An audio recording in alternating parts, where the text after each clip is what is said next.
Everyone, मी जान्हवी कोल्हेकर। मी आज तुम्हाला affiliate marketing आणि नेटवर्क मार्केटिंग याबद्दल थोडक्यात सांगणार आहे। पण त्याआधी तुम्ही माझ्या चॅनलला सबस्क्राईब केलं नसेल तर माझ्या चॅनलला सबस्क्राईब करा, लाईक करा अँड शेअर करा। तर अफिलिएट बऱ्याच जणांना प्रश्न आहे की अफिलिएट मार्केटिंग आणि नेटवर्क मार्केटिंग यामध्ये फरक काय आहे। कारण खूप लोक अफिलिएट मार्केटिंग करतात आणि काही लोक नेटवर्क मार्केटिंग। तर या दोघांमधला मी तुम्हाला आज फरक सांगणार आहे। अफिलिएट मार्केटिंगमध्ये पॅसिव्ह इन्कम नसते, ते जागोजागी आपल्याला सेल प्रमोट करावं लागतात।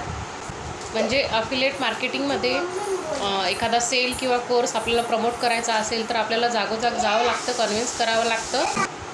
म्हणजे कोणतेही प्रोडक्ट्स आहे ते आपल्याला सेल केल्यावरच आपल्याला त्याचं कमिशन मिळतं। म्हणजे आपण त्यामध्ये जेव्हा आपण ॲक्टिव्हली काम करल, स्वतः तिथे हजर राहून काम करल, तेव्हाच आपल्याला अफिलिएट मार्केटिंगमध्ये इन्कम मिळते, कमिशन मिळते। आणि नेटवर्क मार्केटिंगचं तसं नसतं। नेटवर्क मार्केटिंगमध्ये आपल्याला पॅसिव्ह इन्कम भरपूर मिळते। आपण तिथे एक वेळेस आपल्याला तिथे कोणीही जरी नाही केलं तरी आपल्याला पॅसिव्ह इन्कम ही भरपूर मिळते। नेटवर्क मार्केटिंगमध्ये पॅसिव्ह इन्कम ही भरपूर मिळते आणि अफिलिएट मार्केटिंगमध्ये ही पॅसिव्ह इन्कम नसते। अफिलिएट मार्केटिंगमध्ये आपल्याला तिथे हजर राहून काम करावं लागतं। सोप्या भाषेत सांगायचं झालं तर अफिलिएट मार्केटिंगमध्ये आपल्याला तिथे हजर राहून काम करावं लागतं, तरच आपल्याला इन्कम मिळते। पॅसिव्ह इन्कम नाही, फक्त इन्कम किंवा कमिशन मिळते असंही म्हणू शकतो। आणि नेटवर्क मार्केटिंगमध्ये आपण तिथे नसलो, आपल्या गैरहजेरीमध्ये सुद्धा आपलं काम होतं आणि आपल्याला इथे पॅसिव्ह इन्कम मिळते। तर बरेच लोक अफिलिएट मार्केटिंग हे निवडतात, ज्याची त्याची चॉईस असते।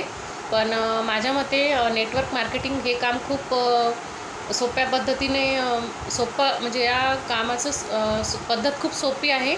नेटवर्क मार्केटिंग या कामाची पद्धत खूप सोपी आहे आणि हे ऑनलाईन पद्धतीने काम असल्यामुळे आजकाल प्रत्येकच जण ऑनलाईनच पद्धतीने काम होतं, पूर्ण कामही ऑनलाईनच होतात।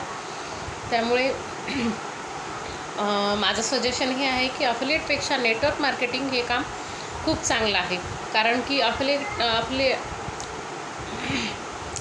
अफिलिएट मार्केटिंगमध्ये तुम्हाला तुमचे प्रोडक्ट स्वतः सेल करावं लागतात आणि ते सेल झाले तरच तुम्हाला कमिशन मिळते। पण नेटवर्क मार्केटिंगमध्ये तसं नाही आहे। तुमच्या गैरहजेरीमध्ये सुद्धा तुम्हाला तुमची पॅसिव्ह इन्कमही मिळून जाते। सो चॉईस तुमची आहे की तुम्हाला नेटवर्क मार्केटिंग करायचं आहे की अफिलिएट मार्केटिंग करायचं आहे। माझं सजेशन हवे असेल तर मी तुम्हाला हे सजेस्ट करते की अफिलिएट मार्केटिंगपेक्षा network marketing is the best. So all the best, thank you.